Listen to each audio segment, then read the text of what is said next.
پناہ مانگتا ہوں اللہ کے شیطان مردود سے۔ شروع کرتا ہوں اللہ کے نام سے جو بڑا مہربان نہایت رحم کرنے والا ہے۔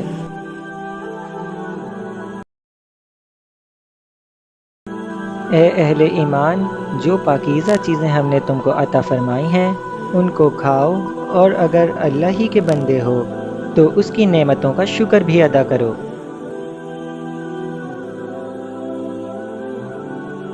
اس نے تو تم پر بس مرا ہوا جانور اور لہو اور سور کا گوشت اور جس چیز پر اللہ کے سوا کسی اور کا نام پکارا جائے حرام کر دیا ہے۔ ہاں، جو مجبور ہو جائے بشرطے اللہ کی نافرمانی نہ کرے اور حد ضرورت سے باہر نہ نکل جائے، اس پر کچھ گناہ نہیں۔ بے شک اللہ بخشنے والا ہے، رحم کرنے والا ہے۔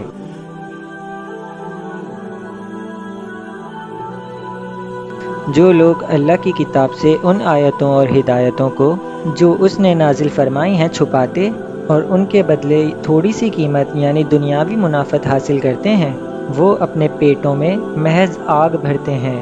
ایسے لوگوں سے اللہ قیامت کے دن نہ کلام کرے گا اور نہ ان کو گناہوں سے پاک کرے گا، اور ان کے لیے دکھ دینے والا عذاب ہے۔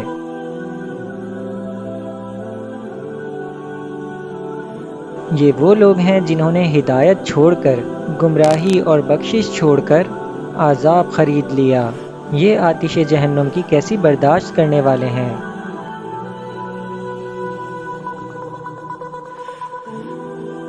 یہ اس لیے کہ اللہ نے کتاب سچائی کے ساتھ نازل فرمائی، اور جن لوگوں نے اس کتاب میں اختلاف کیا وہ ضد میں آ کر نیکی سے دور ہو گئے ہیں۔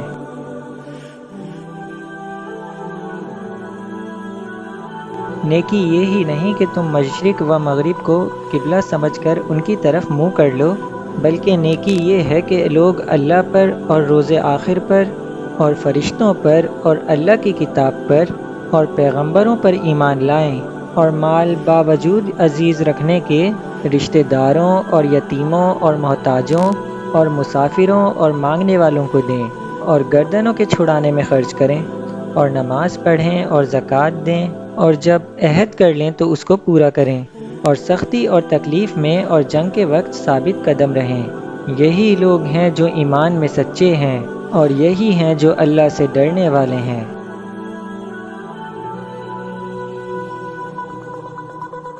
مومنو، تم کو مقتولوں کے بارے میں قصاص یعنی خون کے بدلے خون کا حکم دیا جاتا ہے، اس طرح پہ کہ آزاد کے بدلے آزاد مارا جائے، اور غلام کے بدلے غلام، اور عورت کے بدلے عورت۔ اور اگر قاتل کو اس کے مقتول بھائی کے قصاص میں سے کچھ معاف کر دیا جائے تو وارث مقتول کو پسندیدہ طریق سے قرارداد کی پیروی یعنی مطالبہ خون بہا کرنا اور قاتل کو خوشخوئی کے ساتھ ادا کرنا چاہیے۔ یہ تمہارے پروردگار کی طرف سے تمہارے لیے آسانی اور مہربانی ہے۔ اب جو اس کے بعد زیادتی کرے اس کے لیے دکھ کا عذاب ہے۔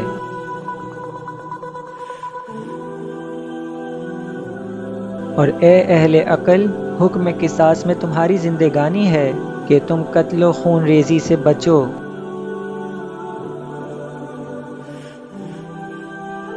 تم پر فرض کیا جاتا ہے کہ جب تم میں سے کسی کو موت کا وقت آ جائے تو اگر وہ کچھ مال چھوڑ جانے والا ہو تو ماں باپ اور رشتہ داروں کے لیے دستور کے مطابق وصیت کر جائے۔ اللہ سے ڈرنے والوں پر یہ ایک حق ہے۔